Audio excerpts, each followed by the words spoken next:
Fill her up. You're listening to the Gas Digital Network.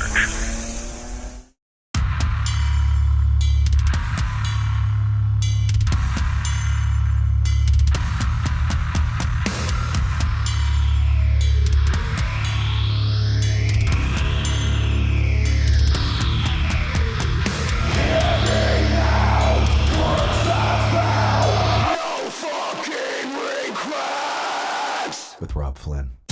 What up? What up? What up? Podcast party people. How you doing? How you living? How you feeling? It's Tuesday. It's Tuesday. Actually, you're going to be hearing this on Thursday or maybe Wednesday if you're listening on Gas Digital and you're a subscriber. But if not, you're hearing it Thursday, maybe Friday. It's a good day. Chilling, got down here early, laid down some vocals. Fucking around with a new song by this band called Oceans that asked me to sing on their thing. And then Vogue from Decapitated, also of Machine Head fame, asked me to jam on one of his Decapitated songs. So I was fucking around with some ideas for that song called Bloodshot, or just an idea called Bloodshot. So yeah, staying creative. Voice is a little rough right now. It's a little. I just did a fucking 2-hour podcast with Chris Kale and sang for an hour and a half before that. So it's a little rough. Throat's a little sore. You know. What are you going to do? I guess I'll just go jack off after this. Kind of take all the pressure off. Take all that stress away. That's what happens when you're married for as long as I've been. You just jerk off. In fact, I've jerked off quite a few times this week. 4 times this week. Yeah, I went on a roll there. You know, my wife's little friend is in town. Can't really, you know, I don't really care, but she's like uncomfortable doing it with all that. When the friend is in town, her friend, her monthly friend. So yeah, been doing a lot of that and been rocking. We had a good time this weekend. We were chilling, just drinking in the garage. What did we listen to? Oh, we were listening to metal. She was like, play some metal. And I was like, play some metal. Never happens. She never says, those words never come out of her mouth. She never says, play some metal.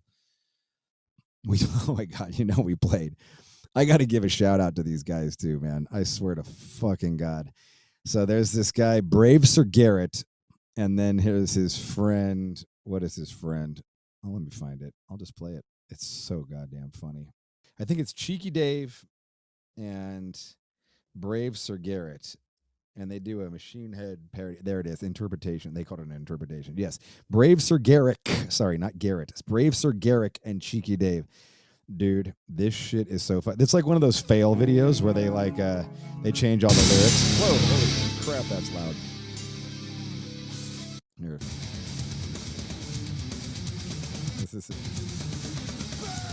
Oh, you can't, you know what? I gotta say, never mind. I'll include it in the link or something. You can't. It's not gonna be as funny because it's just a song. But they do that thing where they change all the lyrics and they fucking like all the lyrics on the YouTube clip are totally different. Fuck, it is so goddamn funny when you're reading it and listening to it. I think you know what? I think I'm gonna have Jern post it up on the Facebook and remind everybody of the sheer genius of this song. It's so fucking funny. Whatever they did.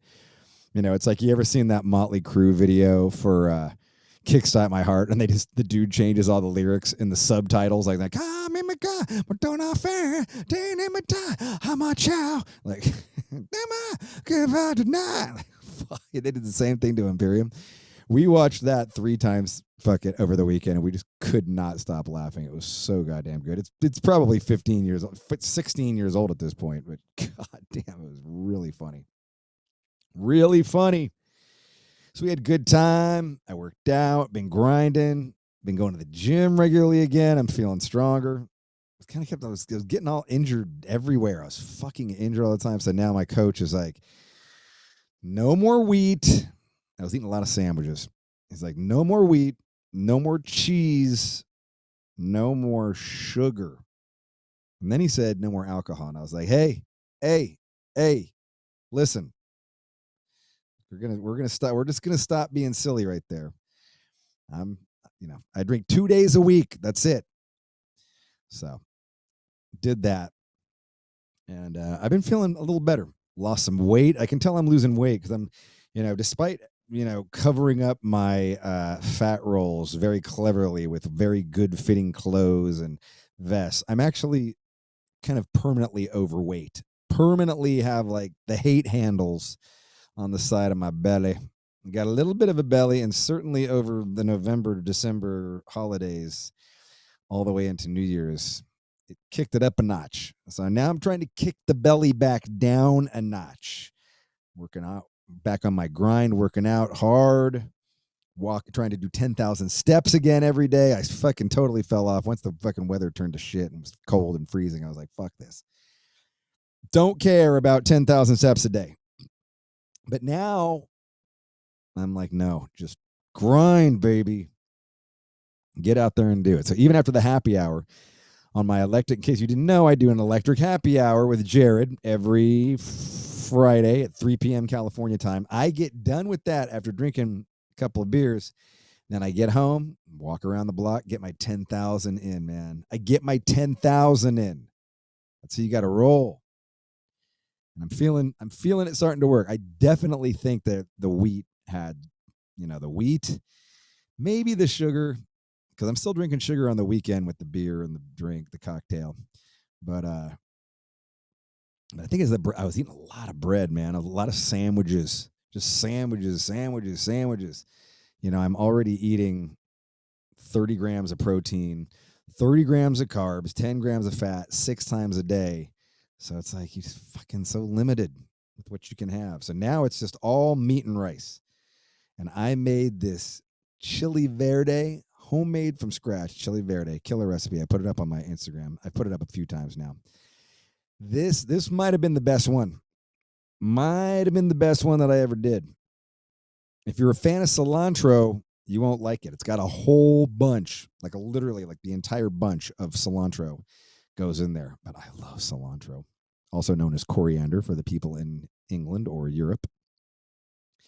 And but it had the spice to it. I used Anaheim and poblano peppers and jalapeno and serrano peppers. 17 cloves of garlic. Oh, dude, so green and tomatillos, 3 pounds of tomatillos, and 7 pounds of meat. I do the meal prep, right? Because I meal prep like a motherfucker. I love meal prep. All pandemic, I've been meal prep crazy. Prep all my meals. I got 4 to 5 meals prepped the night before or into the next day. And oh my God, it's so good. And then I made the rice. I made the cilantro lime rice. So it's cilantro explosion. So if you don't like cilantro, you're going to hate this. But cilantro lime rice with zucchini, carrot, onion. Hella good. And then when I warm it up, I bring a lime and I put a squeeze of lime on top of it and even more onion and cilantro. Yeah. Fresh, though. Not cooked. Fresh onion, fresh cilantro. Dude. So buttery. Extra butter. You're gonna get bad cholesterol from this one. It's so buttery. Actually, there's no butter in it. I'm just saying buttery is my thing. Buttery. When it's extra good, it's buttery. Oh my God, that shit's buttery. So buttery. You're gonna fucking walk into the room and slip on a stick of butter. No, it's really good. So I've been jamming on that all week. What else did I do this week? I jammed with Jared yesterday. We were working on some new songs. Worked on old new songs. We're trying to get down Stop the Bleeding, which is the latest Machine Head single off our Civil Unrest single. Trying to get that shit down. Oh my God, that song's hard. Fuck me. That song is hard. Not an easy song to do. So, yeah, been trying to get that down for the happy hour this week. Know what I'm saying? Trying to get it down for this week. Anyway, we yeah, that was about it, man. Had a good weekend, good chill. I'm trying to think of anything else. No. I usually write down notes over the weekend, and it was just kind of a slow week. It's kind of nice. Politics are boring again. It's kind of nice. What can I say? Everybody loved that Sean Glass interview. Oh my God, people were crazy about that Sean Glass interview. Sean Glasshole. They loved the Glasshole. They loved Shavo too. Everybody was stoked on the Shavo interview. So right on, you guys. I got some. I should read some emails. I've gotten a couple of emails here lately. Got some good comments on the. If you want to, if you are so inclined, let's see. Justin Von I wrote, guest suggestion. What up, Rob? Want to start by saying off, love the podcast. I love hearing these stories from the people I've been listening to and looking up to for so long. I know you always say send in your guest suggestion. I'd love to hear Hiron from Battlecross on the show. Been a huge fan. He also has a new band. And let's see what else. Rob, just wanted to get, this is a long one. I can't remember if I do I want to read this? Yes, this is from ANM0525 at Gmail. Oh, Alex Myers. Okay. Gotcha. Rob, just wanted to give a shout out for Machine Head and the NFR podcast. Great stuff. I first came across Machine Head when I was 15, and ironically, it was my very first concert when Machine Head opened for Biohazard and the Mighty Slayer. My two buddies and I had convinced our parents we needed to see Slayer. My mom had a rule that we couldn't go to concerts until we were 16, but I sold her on the idea that I was a 4.0 honor student and that I deserved this. This is a big sell because we couldn't drive, and our mom had to drive us to the show, which was held at the Salt Air venue in Salt Lake City by the Great Salt Lake. Great venue once you get past the smell of brine shrimp. Yes, I remember this show. I don't remember this moment, but I do remember this show. Anyway, mom drops us off super early. We're hanging out with some people, blah, blah, blah, blah, blah. Let's see. We're just standing out there with 10 other crazy people there. While we're standing there, we start talking to this dude who was a little older than us and crazy-looking long-haired dude with lots of piercings and whatnot. Remember, this is our first show, and we grew up in suburban SLC, and we weren't sure what to expect, but I knew it would be crazy. Anyway, we chatted for about 10 minutes or so about nothing particular, and then the dude took off. My buddies and I shrugged it off, thinking it was cool, wondering if concerts were partially about talking to random strangers, which was definitely confirmed to be true many concerts later. Flash forward a little later, lights go down, and the first band takes a stage, which of course was Machine Head. To our surprise, the random stranger we were chatting to was you. Needless to say, Machine Head crushed it. I'll never forget how amazing Davidian was, and it changed my life forever, all caps. I was hooked, and I've seen you guys a few times since then. Additionally, Machine Head with a pleasant distraction as World Chaos. Anyway, very cool story. Very, very cool story from 1995, 26 years ago at this point. And yeah, some good stuff. A guy named D wrote in, loved my son's what impression. What, Dad? What? A couple other things. Somebody reached out to me about getting some Jeff Tate on the podcast. He would like Jeff Tate on the podcast, and then he knew him possibly.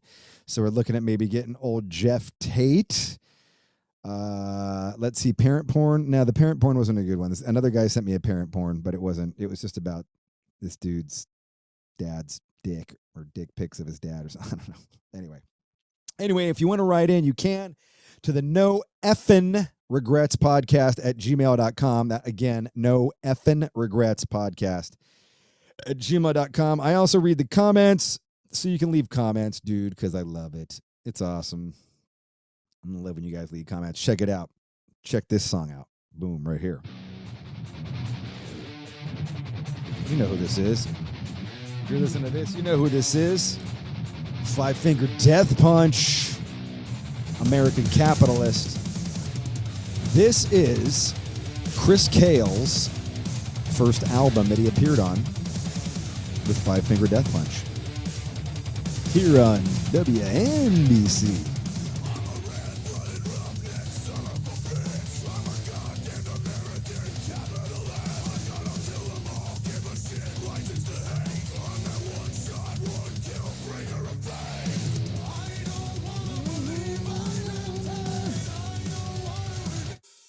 This is Lift Me Up featuring Rob Halford. That's right, the one and only Rob Halford from Judas Priest. I thought I'd play this song because we actually talked about Rob Halford from Judas Priest and the upcoming podcast you're about to hear. I don't know where Halford is, though. I tried to find it earlier. Maybe he's in the second verse.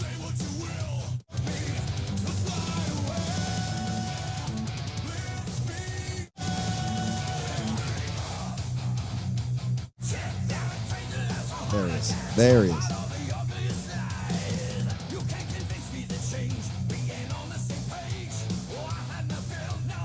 The metal god, Rob Halford from Judas Priest.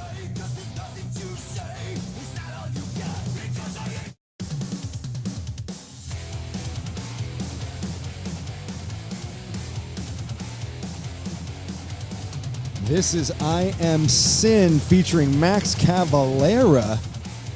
Sepultura Soulfly. Sepultura.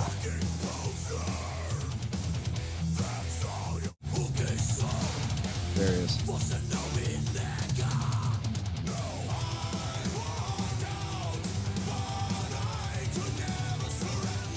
A song called Trouble.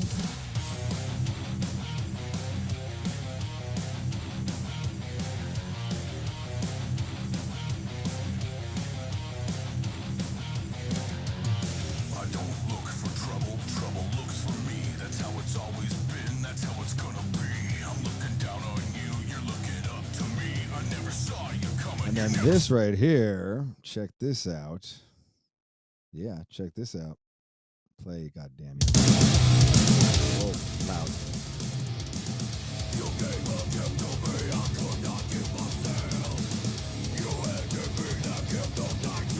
Anyway, ladies and gentlemen, without further ado, I want to introduce you to an awesome dude.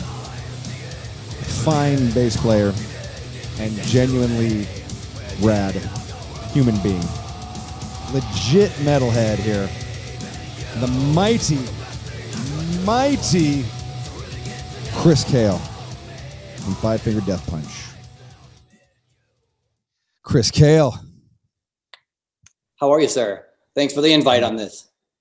Oh yeah. From Lexington, Kentucky.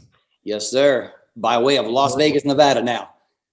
Right. Or as Big J from Subs Club says, Sexington, Kentucky. I can see that. Yeah. I concur on that analysis. You been good, man? I'm good, man. Obviously everybody's been in lockdown for so long.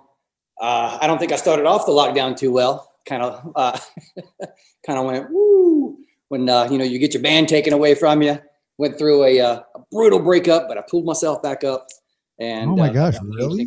Oh yeah, it was all hit me at one time. Everything that I knew was gone, and I'm just sitting in the house alone. Awful. Wow. From it was your wife? No, my wife and I actually separated about 3.5 years ago, and then I like to jump from one relationship to another, so I jumped right into another one. That one went about 2.5 years, and then once that one was gone, I was forced. I hadn't dealt with the grief from the divorce, so I had to deal with that. Had to deal with the breakup all at one time, and be stuck at home. COVID, no touring, no nothing. Pretty incredible. Holy moly, man! Yeah. But good things came out of it, though. I actually, right before I broke up with the girlfriend, I made amends with my wife. Married to her for like 17 years. We hadn't talked for 2 years, but I went back and apologized and reconnected with her, and like we're best of friends now. So good things coming out of COVID. That's killer. That's Yeah. good to hear, man. Did you? I know you've been sober for a while. That must have been pretty tough, like with this, or maybe it was easier. Maybe it was easier with it. No.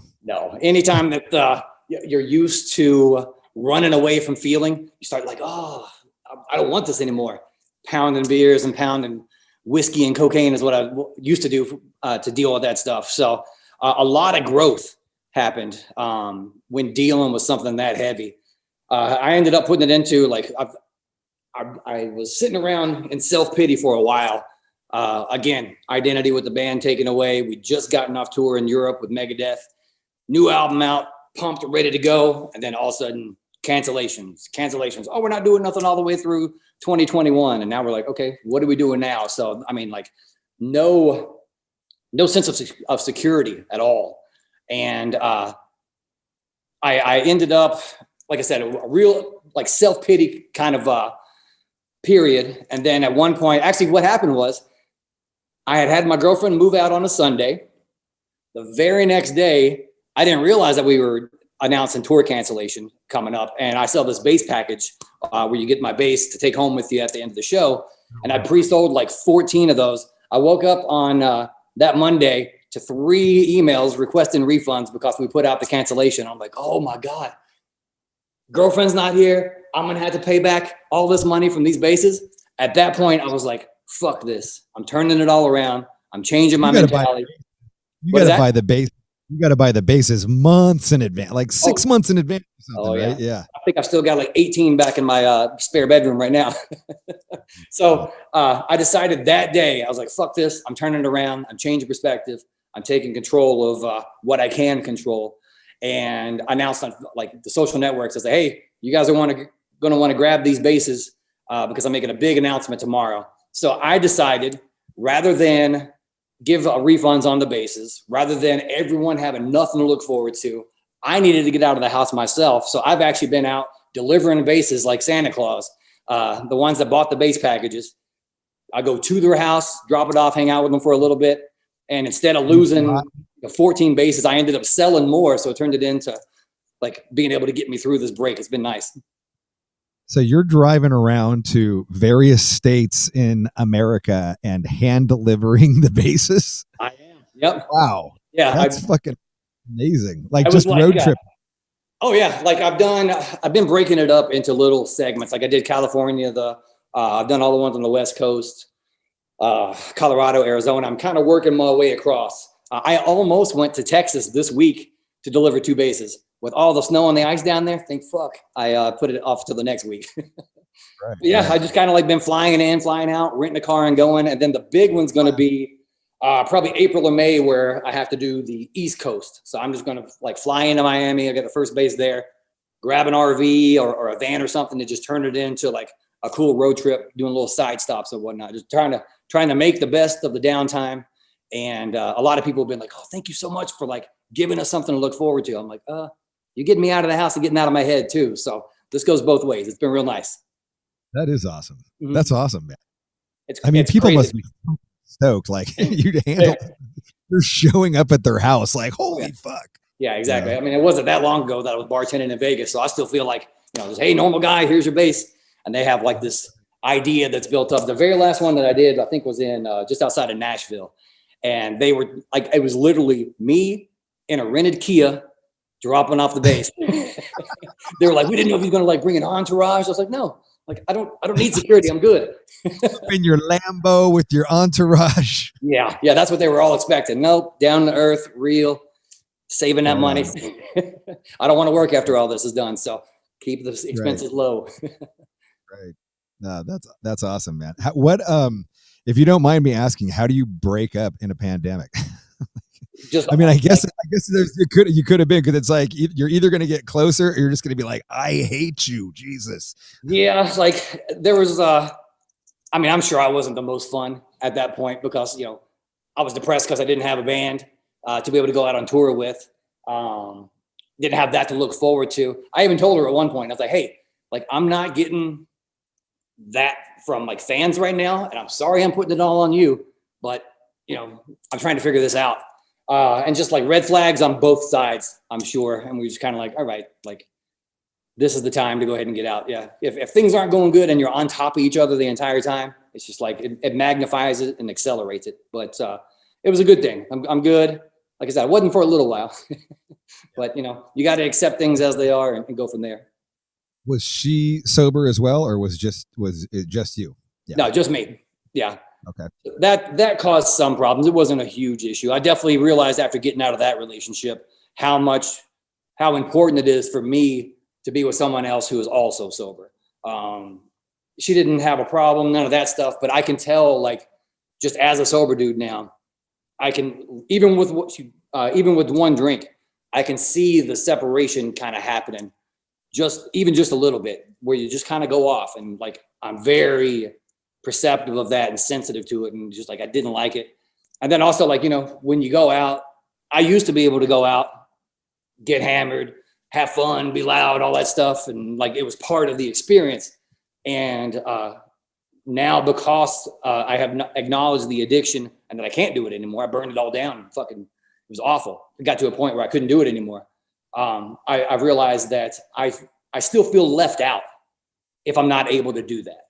You know, I don't want to do it, but just because I know what I'm going to do, if I take that first drink, I'm calling the dealer right after that immediately, and then fucking destroying everything. It's like, you know, the pedal to the metal has worked in a lot of aspects for me. It's definitely given me the drive to get where I'm at today. But in addiction, that does not work very well. So I had to pull back. And like, yeah, just one of the things I realize now is that I'm completely single here in the KO bachelor pad now. Nice. Nice. This is the best part right here. Just guitars, laying out on a couch, wires everywhere. It's great. I don't need to clean up shit. Yep. Got that. I got some brand new like black floors put in here. Turn it into like the pad that I want. It's my I'm suddenly turning into a sophisticated 15-year-old with all the stuff that I need in here. I'm actually setting up a little room over here for rehearsals too. Oh yeah, exactly. Yeah. So yeah, adapting, and it's been going good. I can't complain. Just been doing a lot of reading into Stoicism, new philosophy that I just discovered. Reading a lot about that, and it's kind of helping with, you know, the isolation. I just got back from Sedona, actually. A lot of hiking. I saw your post. Oh yeah, I saw your post. It looked amazing. Absolutely beautiful. Yeah, all the energy vortexes and stuff out there. I don't know if it's real, but because what's that? Apparently it's like sacred land.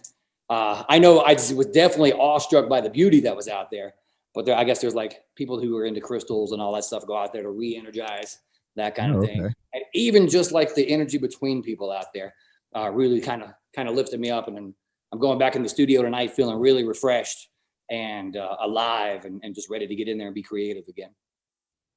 Yeah, that's awesome. I mean, that's really cool. Oh, you were out there just hiking and stuff? You were hiking? And yeah, I actually, I did 3 days of hiking. I did 2 days. I did Tuesday and Wednesday. I did 2 hikes. And then Thursday, I did like this 8-mile long up in the snow over hills and whatnot. I did that on Thursday. And then I also went down there and spoke at a treatment center for kids between 18 and 25. So kind of giving back and reconnected with those people too, letting them know my story. They got to hear all the dirt, which with me and you being such blabbermouth fodder, I'm not going to say that stuff here. All the dirt on what? Like past, like all my stuff in addiction and whatnot. They got the full story about how I got to getting sober and all that stuff. Yeah. Yeah. Gotcha. Yeah. Are you dating? Like, how do you date in the pandemic? Oh man. Or is this a lot of you porn and jerking off? Yeah. Yeah. Especially when you're in the bachelor pad by yourself, you know? Yeah, dating a little bit. Yeah, it's weird. I don't think I'm ready for a relationship yet. I've gone on a couple of dates and it's been cool, but just like, I know, having been married for 17 years, I really haven't been alone in like 20 years. So I'm taking this opportunity to really just kind of sit with myself, really do some deep introspection. You know, they always say that drugs and alcohol aren't the problem. It's more of like a symptom of the problem. So really just kind of self-evaluating, doing some deep digging, taking advantage of trying to get as much growth during this period as I can, because I know once the pandemic's over, once quarantine is done and people get back to the new normal, Death Punch is going to be incredibly busy and my time will be devoted to all that stuff out there. So really taking advantage of just the me time. It's been nice.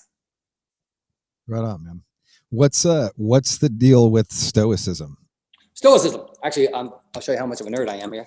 I got my daily Stoic 365. Okay. It's basically just, as far as my limited understanding, I should say, because I haven't been studying it that long, so I don't want people who are into Stoicism to be like, that's not what it's about. This is my understanding of Stoicism. Right. Just basically being aware of things that are out of your control, not trying to steer shit and like, I fought so long and so hard and caused so much pain within myself trying to, steer things that were completely out of my control. So now I just focus on me. I can't control the stimulus, but I can control my reaction to the stimulus. And that kind of guides like the decisions that I make. I've tried to take the emotion out of things and see things for what they really are and acting rather than reacting. And it's been good. Just gives me a minute to like pause, look at things as a whole instead of just like, raging and going for it. Yeah. You stayed sober this whole time too, like through your breakup and everything? Oh yeah. Good. Fucking brutal. That's Yeah. fucking awesome. That's awesome. Congratulations. Yeah. I'd be dead if I'd like with that amount of time and being alone, I'd be dead at that point. Yeah. And I'm not into that. I just sometimes like somebody, like something happens and somebody falls off the wagon and, it's just like, that's awesome that you were able to maintain it. That's fucking some really heavy discipline. I mean, it takes an incredible amount of discipline to do that. Yeah. Good for you. Narrow focus, not worrying about big shit, just worrying about just getting through that day. Yeah. Yeah. And you've been grinding, working out and all that stuff, right? Oh yeah. Yeah. I got sick in January and that's like the only time that I had anything going on where I wasn't able to like work out and whatnot. But yeah, taking care of the body, taking care of the mind, soul, all that good stuff. And just trying to write and get ready for whatever comes next, Yeah. Tell me about you sent me a track off your upcoming album or solo. I don't know what it is, but it was it's my you got to hear my I was like, is that you singing? And you were like, yeah. I was like, damn, dude, like fucking bringing it. It was fucking awesome. Really Thank you very much. Yeah. Like, I don't know what the goal of the stuff is. Honestly, it's the tool that I used during the pandemic and post breakup, just to kind of stay out of my head and purge everything that was going on. So it was kind of like, it was therapeutic. And, ideally I'd like those songs to become Death Punch songs, but at the end of the day, oh, okay. Gotcha. Wherever they go and like whatever happens to them, I've just really been enjoying the process. It's benefited me personally, just kind of working on things and getting that out. It's funny because before I got sober, I was thinking, oh man, I'm not going to be creative. I'm not going to be able to do this. And then I had to think about it. I was like, motherfucker, you haven't written shit in like 3 years. What are you worried about? I was like, yeah, you're right. So just being present and aware and clear now. The music's really just, I'm like a conduit. It's flowing through me. Some stuff that I've written and I'm like, where the hell did that come from? I have no idea. Just open to it. There's been so many times where I'd be laying up in bed, asleep, wake up to hear a riff in my head and have to go downstairs to put it on guitar and record it real quick. And I think I've written 10 songs now and 5 of them started waking up in bed and getting right to the guitar. So just being aware of things when they happen and taking advantage of those opportunities and getting it. I like that you said the vocals. Learned a lot from listening to you over the years. I was listening to stuff that I couldn't sing before, and then I heard the gruff in you, and I was like, hold on, that's what I'm going for. I can do that. So I'm sure you probably heard some of your influence in there somewhere with like the melodic gruff kind of thing. Yeah, no, it sounded, I mean, you're doing everything on the demos, right? Oh yeah. Yeah. I'm playing guitar. I am singing, playing bass, wrote all the stuff. I'm actually taking it to the rest of the guys here in a couple of weeks and getting their opinion on it. So we'll see. Like I said, I don't know where it's going to go, but I've enjoyed it. And even at the end of the day, if it never sees a light of day other than sharing it with my friends like you, it's been worth it for me. But the songs are fucking good, so I'm hoping they're on those. They are good, man. Like, and if they don't want to put it out because just whatever reason, it doesn't fit their vibe or whatever, like you should put it out, man. That's some good shit. Like it was, it made me kind of go. When I heard that, it kind of made me go, "Did this dude ever sing before?" And then I kind of, as I started researching you for this, I was like, "Oh no, you were the singer of your old, several bands. Kind of your main band out of Lexington." Yeah, exactly. My vocals are actually what got me the gig with Death Punch. They wanted somebody that could back up Ivan, do the harmonies, and kind of take some of the fill up that sound behind him. And when Jason asked me, he's like, "How are your vocals?" I sent him some stuff from like 15 years ago that I'd written and was doing all the vocals on that. And when I went in for the audition, jumped in right on that mic and very comfortable because I love singing. Jumped up, hit the backgrounds, and they all kind of looked at each other and were like, unless this dude's a complete fuck up, that's the guy. Luckily, I was only half a fuck up, so it worked out good. I didn't become a complete fuck up until I was in the band and let loose. Not such a fuck up to get kicked out. Exactly. Yeah, that's awesome, man. No, I'm excited. I'm glad that you're staying productive and you know, keeping your mind. I do know what you mean. Like, just writing music is such a way to like just focus on something other than, you know, even bad shit going on in your life. And Oh yeah, exactly. Yeah. That's good. I used to always run away to drugs and alcohol. Now I'm running away writing music. Same shit.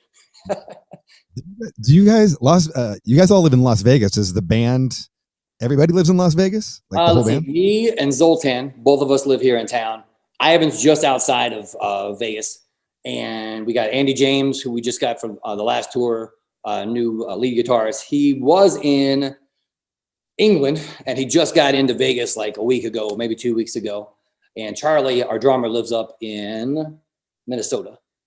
So Okay. yeah, I think Charlie's coming out here at the end of February. Like I said, we're all just kind of getting together, and it's But you guys don't jam, like you and Zoltan and Ivan? It's Like, you don't get weirdest- together and it's one of the weirdest bands I've ever been in. Like, in the sense that, you know, we all have so much other stuff going on. The way the writing process kind of works is everybody kind of writes separately, and then we'll have like, you know, a riff listening party. Everybody comes in, it's like, okay, cool, that's cool, we'll do that, and then people put it together. But yeah, we really don't rehearse until like right before we're getting ready to go out on tour. Everybody takes care of their individual parts at home and make sure that we got that. That way, when everybody does come together, time to work, all the parts are down individually and able to work collectively. wow, crazy. Yeah. But like, you know, over the last year, like it's been more of a brotherhood than the business that it felt like before. I felt like we're all individual players. It all worked, but there was, you know, not a real strong connection, but just, you know, events over the last year and a half, 2 years. Me and Ivan both getting sober. That changed a lot of things as well. The dynamic changed because, you know, they didn't have to worry about the loose cannons out there doing shit anymore. We were dialed and focused and taking care of our own selves. And I think that relaxed everybody. And yeah, it's Zoltan has always said he wanted to put a band together that was like a gang, you know, all for one, that kind of thing. And it's feeling more like that today than it has at any point that I've actually been in the band. Do you guys have a rehearsal space in Vegas? We have like a big warehouse storage area that doubles as that. We're actually in like the same place as like Shania Twain. So Five Finger Death Punch is Shania Twain. Yeah, man, haven't met her yet, but I'm looking. Single now, so I'm looking. Yeah, and I ain't afraid to take the shot. Let's go. She's hot too. She married? She married? Is she? Or she's single? I don't know. I have no idea. If she's married, I take that back. I'm not coming after you. I'm not that guy anymore. Right. She's hot though. Fucking Yeah. A, Oh, yeah. Jesus. Yeah, right now I'm cool with being single. It's cool with being alone. I wasn't writing these songs when I had a girlfriend. That's for damn sure. The relationship didn't last. These fucking songs will. No doubt, man. Yeah. No doubt. Yeah, that's just crazy to me that I would have thought that like during this whole time, like you all live in the same city, that you would have been getting together to at least just, you know, jam or whatever. Well, like I'll actually go over to Zoltan's house and we'll watch like the UFC fights. So it's not like we don't hang out. Like we never hang out. It's funny. He was trying to get me to go over to his house, and I live like on one part of Vegas. He lives on another part of Vegas. It's probably 40 minutes for me to get to his house from where I'm at. And I'm always like, oh man, it's so far away. Like, and then he made the comment one time. He goes, motherfucker, I'm 40 minutes away and you're taking 2-week motorcycle rides up the highway 1 and you can't drive 40 minutes over here. I was like, okay, you're right. So he called me on my bullshit and we've been hanging out. I just was over there this past weekend watching the UFC fights. Andy James is in town as well. So he got to hang out and yeah, it's been fun, man. Killer. That's killer. Yeah. How have you been dealing with the whole pandemic? What have you been up to? You know what? I'm good, man.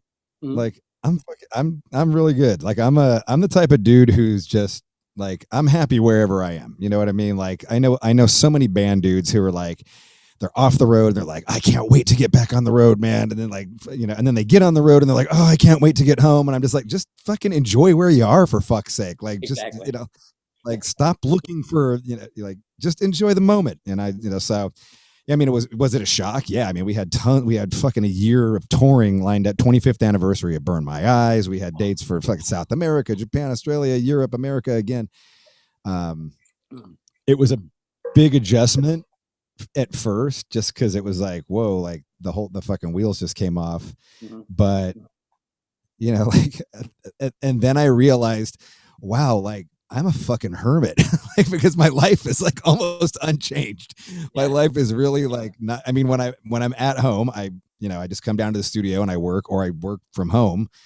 So like that's it. And so now I just come down to the studio or I work from home. So I've been with my wife, and when you're, I mean, I'm sure you can attest to this. When you're married, you go through a lot of ups and downs being in a touring band. You're gone, and especially if you're partying, I still party, not to the level you were, but like I still drink. I go out to bars. I'm hanging out with people, like I've seen you party. Don't sell yourself short. Oh no.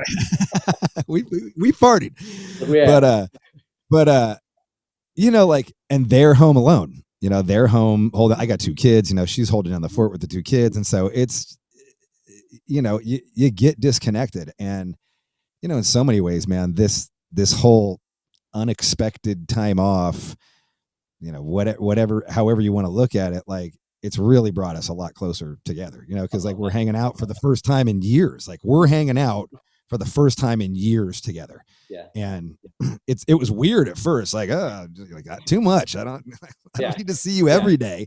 But, it's been, little things. We do like a Friday and Saturday night. We just kick it in our garage. There's no bars open here in California. So it's like we just kick in our garage, have a couple of drinks, have a couple of beers, and then we go to bed early. And, I'm having twice as much sex as I was prior to the pandemic. So I'm like, it's not that bad. Like, it could be way worse. Yeah. Yeah. I'm writing, Jared and I do a thing called Acoustic Happy Hour, Electric Happy Hour. Every Friday we do a Facebook Live and we play for 2 hours, and we do super deep Machine Head cuts. We do cover songs. We've been doing entire albums, like on the anniversary of the album. So shit that we'd never fucking do ever on tour, like shit that you would never hear on tour. We're doing it. And people love it. It keeps us on our toes, and just keeps me from going crazy. Like, still music in my life. And, even on Facebook Live, like as weird as it sounds, like there's a million comments. We get like 1,000 to 1,400 people watching every week. And, there'll be, by the end of the 2 hours, it'll be like 500 or 600 people or whatever. But like, there's comments, there's stars, there's laughs, there's hearts. Like it doesn't feel like a show, but it feels like a connection, And to me, like, so much of what I do is based on feeling a connection. Oh yeah. Like I have to feel this connection, or I just like, I'm not getting anything out of it. So yeah. And then even doing shit like this, like even just being able to sit down and talk with you. I launched my podcast at the end of 2019.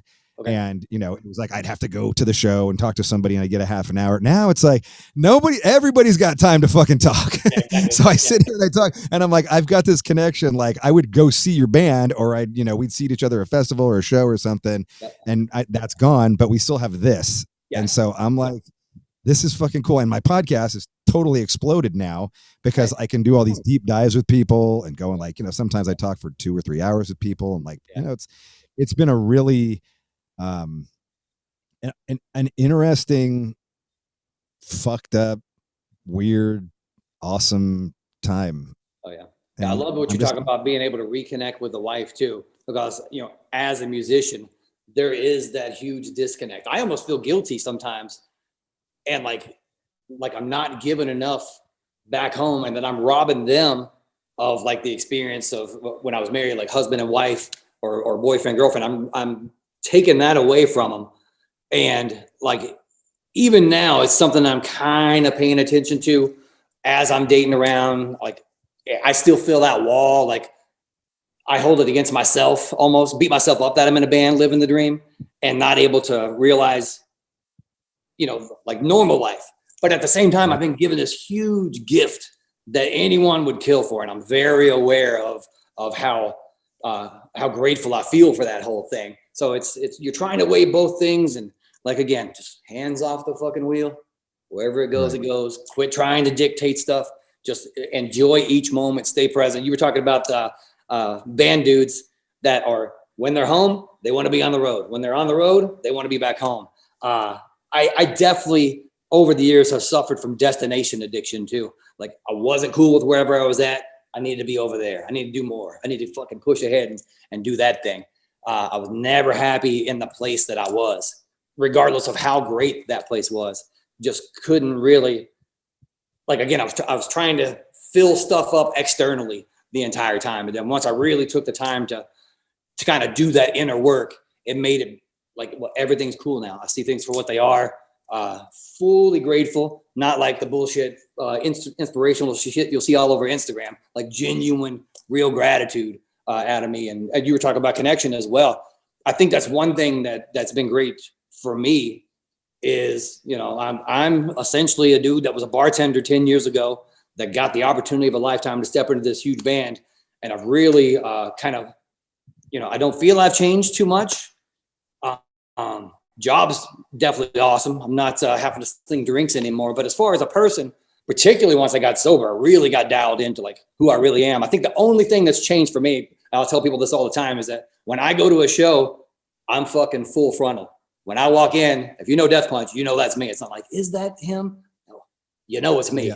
So the only thing is, like, when I go see shows, I have to be like in an area that's kind of off, because otherwise it turns into a 4-hour meet and greet, and I'm not able to watch the band that I went there for. But I've gotten very good about being vocal about boundaries, because that's one of the things that caused the demise of the marriage. Actually, was like, I'd go to shows, and then 3 hours later, I realized I haven't been hanging out with my wife at all. She's been my photographer for the last 3 hours, basically, and I was just like, that sucks, and I'm not willing to give that away anymore. When I'm on the road, I'm on the road, but when I'm home, all the people who love me and my friends and family and all that stuff, they've been cool enough to allow me to go out on the road and be with the fans and give to them. So when I'm home, I want to be completely focused on enjoying that. I mean, there's been friends that don't hang out with me anymore because they become photographers. I'm like, I get it. Yeah. I'm sorry, man.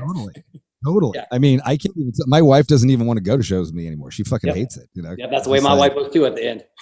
She's like, dude, just tell them no, or like, gotta go, guys, or whatever. Like, and I'm terrible at that. Like, I'm just like, like, you want to be nice, like, whatever. Oh yeah. And then she's just fucking standing there waiting for me, like, and then fucking chicks will come in and like squeeze between her and me, and I'm like. Yeah. Oh, yeah. My ex-wife definitely spoke up when that shit happened. I love that. Like, no, she works out too. So like, if a girl tried to sneak in, she drop that elbow or drop the shoulder. Recognize, get out of here. Yeah, no, I hear you. And it was. I mean, it was. I got better at it, and certainly there was enough conversations about it where I was like, okay, you gotta be aware of this. Just. And I fucking totally feel you with like having to. Sometimes it is just easier to stand in an area where like not everybody can fucking, or even knows who, like, whatever, you know what I mean? Like, just so that you don't have to be rude. You don't got to be anything, and you can enjoy the show because you're just going, you want to go enjoy the fucking music. You're not going there to take fucking 400 selfies. Exactly. Like no one wants to do that. Yeah. I love going to live shows. I saw you at a show up in San Francisco. Right. Couple years ago. So I'll travel and go to shows that I want to see. I love the live music experience. It's something I did long before Death Punch, and I'll do it long after. So yeah, to try to find that happy medium of being available, but also still like enjoying life, enjoying the things that I like to do. There's definitely worse things than having a gig where when people see you, they're automatically happy and want to fucking take a picture with you. Oh, no. Yeah. Nobody plays guitar in their room to play guitar in their room. We all want to get up there and fucking be kissed, I mean, I'd be miserable if I didn't get recognized. I'd be miserable. I always say that people. I get recognized and then I'm miserable. Yeah, people are like, man, I'm sorry to bother you for this picture. I go, no. This is good. it's a problem when I walk in and nobody recognizes me. I'm like, what the fuck? Right. I have literally been sitting here on the couch back, pre-pandemic when I could actually go to shows and think to myself, is it worth it to go to this show and have to be Chris Cale the whole time, or I just want to stay home and not have to deal with that shit? So I got to really like a band to go out now. Right. I know. All those things that we thought prior to the pandemic. Now we're like, what I would fucking do to take 400 selfies at a fucking show. It's going to be bad because everybody else is looking for those selfies now too, because we've all had nothing to do but bitch online and have nothing else going on in life. So all ready to get back to it again. I was reading up on you, and I wanted to go back to kind of like your early life. Growing up in Lexington. Oh yeah. And it was funny because I was reading up with so many of the bands you were playing, Flaw, My Own Victim, shit like that. And I was just like, I remember being bros with My Own Victim. They were fucking killer heavy band. Mm-hmm. We played the Toy Tiger in Louisville many fucking times with that band. I was at one of those shows for sure. I remember that. Shit. Oh yeah. Wow. I think the first time I saw Machine Head was the Stone Monkey in Huntington, West Virginia. I think that's what it's called. Oh yeah. Yeah. It was like packed. It had like the floor here and then the balcony around the outside. Yeah. I loved it. It was great. Yeah. So you said 25-year anniversary. I was like, fuck, it's been 25 years since I saw them the first time. Dude, those shows were so good. I loved that venue. People were fucking out of their minds in that town. It was awesome. Yeah. Growing up in Kentucky was awesome because it's like, I was in Lexington, which is a college town. You had Louisville close by, or as the kids outside of Kentucky say, Louisville. Cincinnati, saw so many shows of Bogarts. I'm not sure if I saw Machine Head there, but I definitely went to a bunch of shows of Bogarts. Huntington, West Virginia, Nashville. So you're like right in the area and that's surrounded by other cities and lots of opportunities. I drive up to Dayton. I saw Slayer up in there. There's a venue in Covington, Kentucky as well. Oh, yeah. I think on the other side of Cincinnati, right? Exactly. Just on the other side over there. So yeah, tons of places to go see shows. This was long before social networking and whatnot. So, you had that tight network of great musicians doing stuff, but because it wasn't LA or New York, no one really knew about most of the stuff going on in there. And then you got bands like Flaw, My Own Victim. I'm trying to think who else broke out of there. Some country bands and whatnot. Skullcap, was there a band, something like that? Who was it?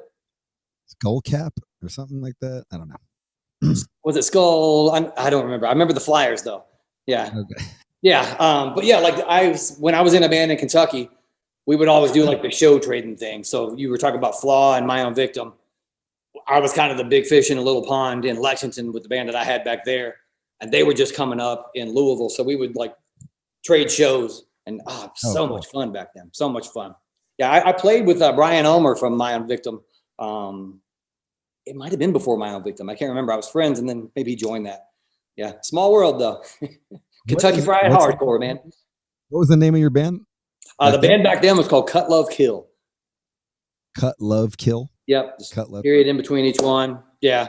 One of the songs that I just recorded, the backstory, it's a song called Balance. It's one that I wrote 20 years ago. And when Jason asked me about my vocals, it's the song that I sent to him. So I reworked that, condensed it, and turned it into a very powerful song now with all the new sounds and everything on there. So if these songs do see the light of day, then you'll probably get to hear a song that I wrote 20 years ago, and somehow it still sounds current. I'm like, all right, cool, nice. Bring it back that head bob Machine Head groove on everything. That's the thing I look for every time people start listening to it. Automatic head bounce. I'm like, there we go. That's what I'm looking for. What is what's life like for you as you growing up in Lexington back then?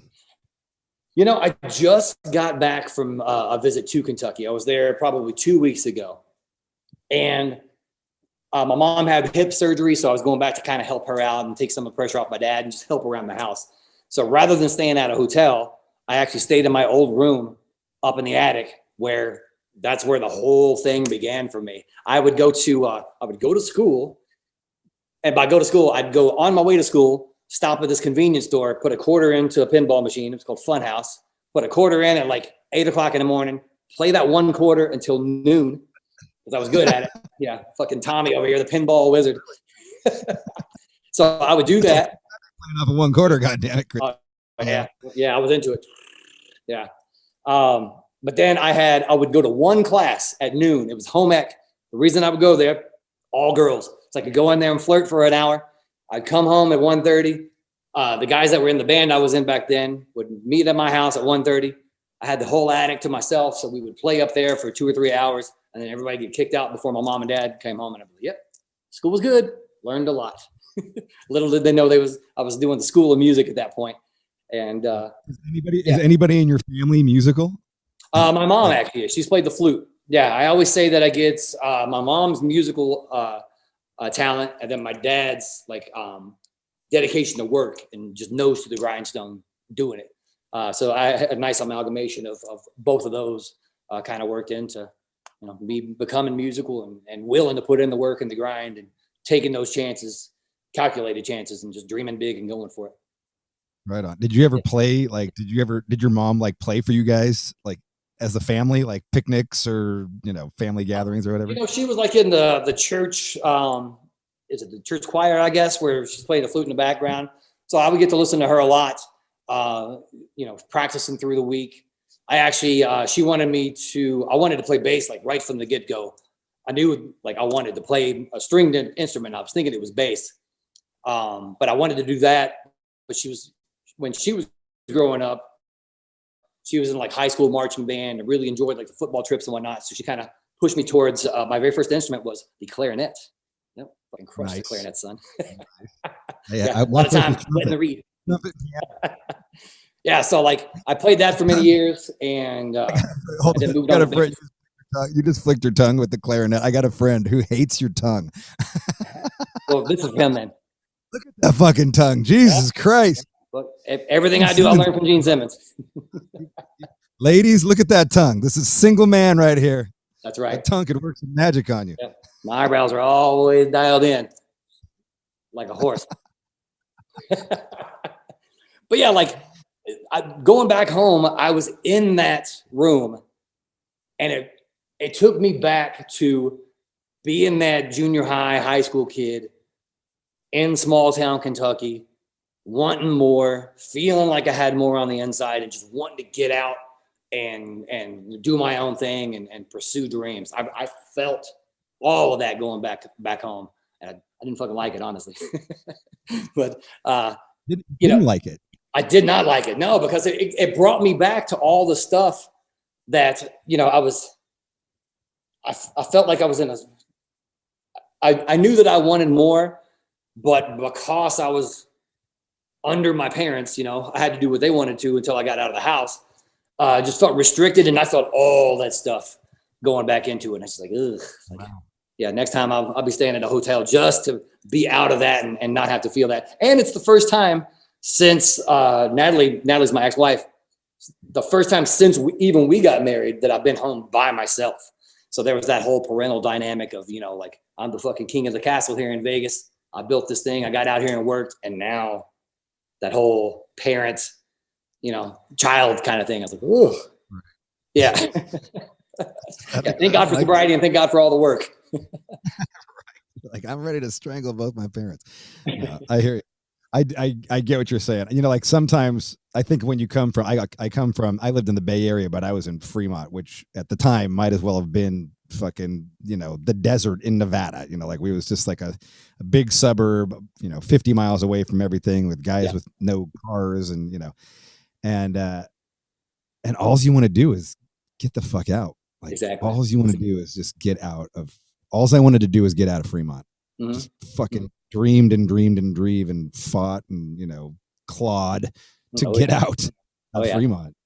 Same here. And like, I really feel the support of all the people back in Kentucky. It's like their hometown kid got out, got on these big stages, and the arena in Lexington's Rupp Arena. I always dreamed of just going in there and playing. I'm a huge Kentucky basketball fan, and that's where they play. And the first time I came back into town with Death Punch was a headlining show at Rupp Arena in my hometown. And people had like, the Kale Army signs, welcome back Kale, Big Blue That's Nation, awesome. all that stuff. And it was great too, because like my whole family, I mean, we all grew up loving Kentucky basketball. And I got to take my entire family on a tour of the Kentucky basketball locker room, which is fucking like Mecca for somebody growing up in Kentucky. And it was just awesome being able to like, okay, here you go. Like, thank you guys for supporting me. Now let me use what I've got here to be able to kind of give back to you. And yeah, we got to shoot, my dad and I shooting free throws on the Kentucky basketball court. I went back and they gave me like, it was like, I don't even know what kind of seats they'd be, but they weren't even seats. They were like chairs that they'd put right underneath the basket. And I was like, holy fuck, like all of this is because I play rock and roll. I decided to follow and play rock and roll, and all this is coming there. It's amazing what dreams have come true just from being true to myself, taking chances and going after it. Yeah. Your first band, are you singing in your first band? Yeah. So you're the singer, bass player. Yep, exactly. Yeah, when I first picked up an instrument, it was a guitar, and like I played it, and I was like, no, this isn't what I'm looking for. And then I had a friend down the street. His brother had a bass, like one of those orange amps, and as soon as I hit that low E string, the vibration just hit me. I was like, oh, this is what I want to do. And you know, I was content just playing bass, but then when I heard dudes like you and Hetfield, I was like, man, I want to like sing and play bass. Tom Araya, saw all that stuff. So that's where the you know, I was writing music, I was doing the lyrics. I was like, I might as well just sing it. And now, you know, 30 years later since I first started playing, really grown into my voice. I mean, you could hear it on the stuff that I sent you. Real confidence. The confidence got me to gig with Death Punch because I wasn't afraid of the mic. So it's funny, like looking back over life and seeing all the little things that happened to put you in that right place at the right time. And singing was one of those things that got me here. I know what you're saying about the bass. Mm-hmm. I started out on bass. Did you really? Like I heard NIB, the beginning of NIB by Sabbath. Oh, and yeah. I was like, I thought it was a guitar. So I'm sitting there like, you know, playing it on my friend's guitar. He's like, dude, that's not the guitar part. He's like, that's the bass. I was like, I want to make that sound. Yeah. Like that's the sound. I'm like 13 years old. Like that's the sound I want to make. That sounds heavy as fuck. It's so funny, like, because as I was learning how to play bass, or even before I learned how to play, once I picked up the bass, I realized that subconsciously I'd been listening to the bass parts the whole time and not realizing that was bass until I heard it coming out of that amp. So same thing with me, focusing on, you know, the Nikki Sixx, Gene Simmons, Tom Araya bass lines all the time. And just, I didn't even know they were bass, but that's what I focused on. So I had, as a listener, the connection to the bass right there. And then saw Cliff Burton, and I was like, there's no way I'll ever play like that. I'm just gonna be cool with picks and I'm good. Yeah, he's the reason I don't play with my fingers, because he did everything and there's nothing I can contribute that Cliff Burton didn't already do. Sure you can. There's something you can contribute. I'm being humble. I mean, right? Like the dude was fucking insane. Like, oh, yeah. Jesus Christ. Yeah. Like, just the sounds and the fucking wow and all that. It's crazy. Yeah, set the benchmark with bass solos on Anesthesia. There's no reason to ever do a bass solo ever again, because that one's already been done. No one should try it. Not on record. Yeah, exactly. give the people a chance to go get a beer at a live show, but don't put it on record. Right. Have you ever done a bass solo? I don't think so. No, I mean, because like the stuff that I wrote forever ago, I would write on bass, and then like the guitarist would kind of do his thing. But now, like, I've been over the pandemic, my guitar playing has gotten so much better. I've really jumped into it. The guitar that I have, actually, I was on Facebook, I think it was. It was when the Golden Knights, the first time that they got into the playoffs, the very first year, and we were playing San Jose, the Sharks. And Gary Holt, big fan of the Sharks. He was talking about the Sharks. I was like, hey, man, I'll put one of my signature basses up against your signature guitar. And he's like, I'm not taking that bet. And then Alan Ashby from Of Mice and Men was like, I'll take it. So thank you, Alan Ashby. What I was going to do before I started playing it and fall in love with this guitar was I was going to have my friend paint the Golden Knights logo on it and then send it back to him. Oh, no. But no, I've written everything off the new record or off the demos that I'm doing right here in this living room with that guitar. So you ain't getting it back, Alan. Going back to what is it? Cut, Love, Kill. Yeah. Cut, Kill. Yeah. Are you? So do you get girls for the first time because you're in a band? You know, is it like the classic Lemmy comment where the reason he he started a band because he wanted to get laid? Not really. Like I've always been a relationship dude. I think I've had like long relationships ever since high school. So I never really got to go out and indulge in that whole thing. Okay. You got laid before you were in a band. I'm a very charming individual. So it's always kind of like come easy, I guess. Bass or not. How old are you what's your first time getting laid like? What's is it good? Is it bad? Is it long? Is it short? Is it awkward? Yeah. It was the girl I was dating. She had a babysitting gig. So I went over there while she's babysitting, and that's where that one happened. Nice. Baby's asleep, and we're off over on the side. I'm sure I didn't crush it, but I got it done. Yeah. I'm sure I didn't crush it, but I got it done. Yeah. And ancient history at this point. And this is all before the band. Oh, yeah. I think I was young, 15 maybe, I think it was. Yeah, and it was right about, actually, now that you mention it, that was also right about the time I started playing bass. I certainly wasn't getting nothing when I was playing clarinet, but bass, maybe that's what it was. Clarinet's not getting you any pussy, but bass might. Rad.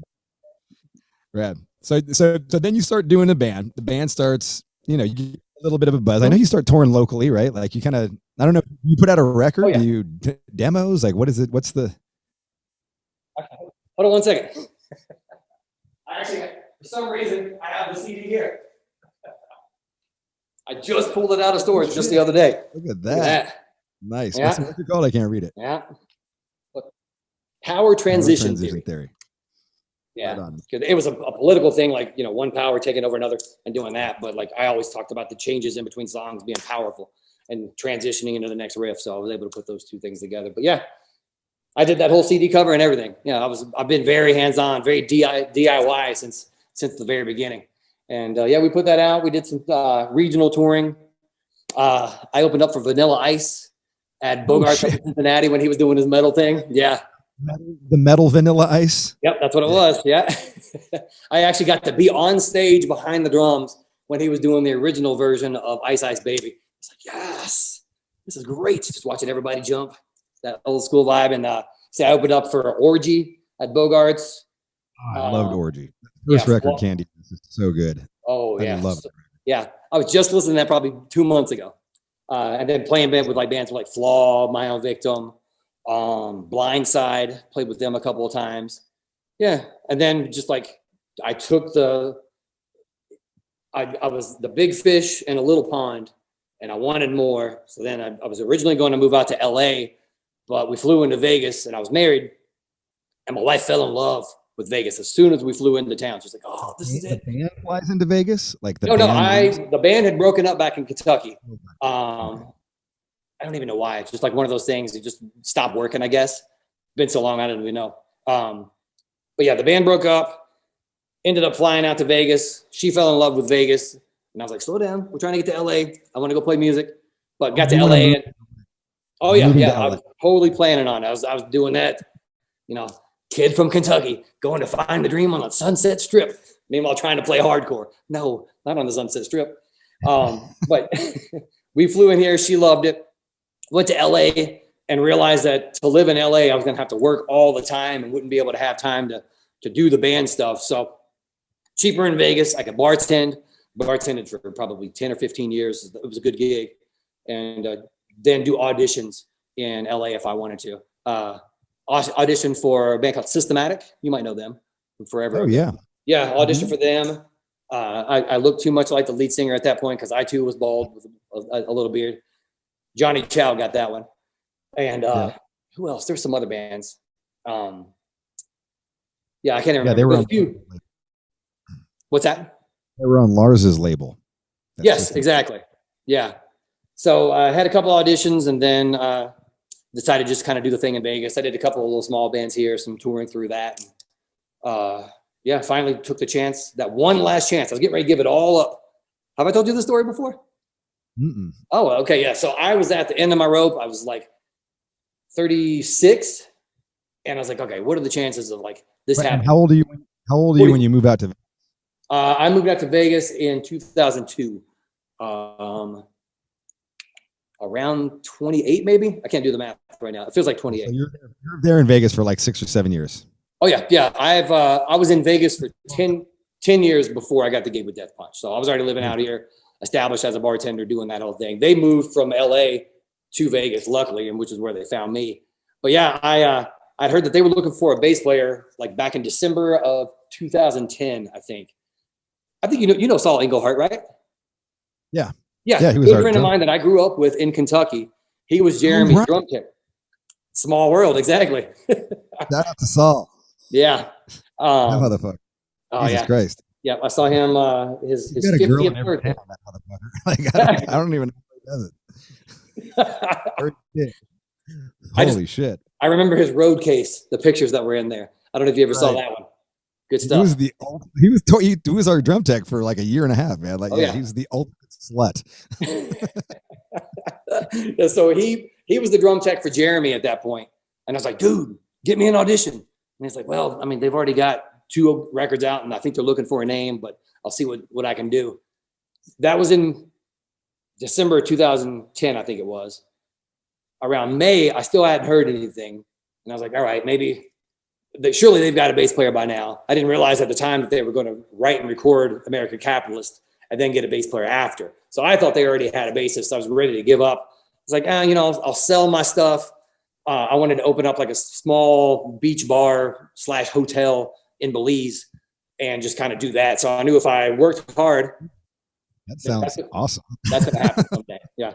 Chris Cale's new Cabo Wabo Cantina, a la Sammy Hagar is coming down there. Amazing. Yeah. And just invite all my friends to come down there and play. Oh, it's going to be so good. Yeah. That's the 10-year plan at this point now. All right. But yeah, I wanted to do that. So I put my basses on Craigslist, had my amps on Craigslist, sold a couple of things. And then one night, oh yeah. You gave it up. Like, you were giving it up. Oh yeah. I was giving up the dream. I'd done the stuff that I wanted to do on a certain scale, but I didn't see that next level coming. So one night I was at the Palms watching System of a Down. And I used to always do this thing where I would look at the band and look at the crowd. Like, oh, someday that crowd's going to be mine. That night, half liquored up on Crown Royal, inner voice goes, motherfucker, like, you haven't gone after this yet. You've gone through mutual friends and trying to like work your way in, but you haven't gone to the source. Anything you've gone directly after, you've gotten, but you haven't done that with this. I was like, yeah, you're right. So that night, I went home and got on Facebook, slid into Jason Hook's DMs, the most productive sliding into DMs that's ever happened. And I remember saying something along the lines of like, hey, I've heard you're looking for a bass player. Look no further. Again, Crown Royal. Look no further. I'm your guy. Check your mutual friends. I'm sure they'll all give me a positive recommendation. I'm just looking for an audition.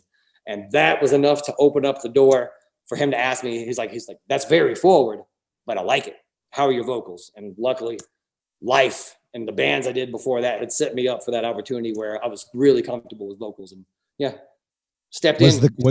Was the crowd that you were watching for System of a Down just fucking completely insane and going like fucking batshit crazy? Oh yeah, it was absolutely crazy. I was on the floor, like probably 3 rows back. So I was right next to the pit. I always like being right on the edge of the pit. You saw me when you guys played here in Vegas at Vinyl. Brooklyn. Yeah, Brooklyn Bowl too. Yeah, I like being right there on the pit, and that's right where I was, just feeling the energy, and just it was crazy. How good is System of a Down? Fuck, amazing. Those 4 records are just insane. Oh yeah, I just had Shaba. Shaba was my last guy. With the record, Steal This Album. That was basically like, B tracks that weren't going to make the record, and then they leaked, so they just put them out. Even the shit that they weren't going to release is amazing. It's like, how many songs do those dudes have? Yeah. And then I get Scars on Broadway, all that stuff. I'm a big fan of all that stuff. I actually saw Shavo in LA one trip, and I was like, you're the reason that I was hammered back then. You're the reason that I took a chance and got this gig. So thank you, man. He's just like, okay, man, cool. Yep. Did you tell him who you were? Like, hey, I'm in fight. Like, No, he knew. Yeah. Okay. Yeah. We talked in the very beginning. He's like, hell, is that you? Yeah. Okay, cool. Rad. That's rad. It's rad that you can be so inspired by, at a band, musically, like, to push farther, to like go accomplish something. And like, what a crazy time to do it. Like, you're selling your gear. It's on Craigslist. Like, oh yeah. I was giving up that dream and took one something that you chopped your beard off right before the thing too, or something. Like, I did. You have the Yeah. just a long beard? Yeah. 2 days before I heard they were looking for a bass player, I was at the Hard Rock working as a bartender there, and the Cosmopolitan was getting ready to open up. And I'd gotten the gig at the Cosmopolitan. My beard was probably about chest level at that point. Dreads? Oh yeah. Yeah. I had the dreads then too. I think it might've been more just like goatee then, and then beard here. I don't think I had the full beard at that point. But yeah, I had to make the decision to leave the Hard Rock and go to the Cosmo, but I had to cut the beard. So it was like business professional. Cut it off, and then 2 days later, I found out they were looking for a bass player, and I was like, of course they're looking for a bass player now, and of course I know people who work for them, and I just lost my gimmick. Fuck. But it worked out good though, because Matt, the guy before me, he also had a big beard. And they were already thinking, they were like, do we do big beard dude for big beard dude? I don't know. But then I walked in and had like business professional, and it worked. They're like, oh, we don't even have to decide now. Okay, cool. Right. It's funny because I remember Matt. We had toured with them. We met on the 2013 Mayhem. That's where I remember meeting you, at least for the first time. Probably, yeah. The one with Zombie. Mm-hmm. And yeah, so we had done the 2008 tour with Five Finger, and then we had done the 2011 tour.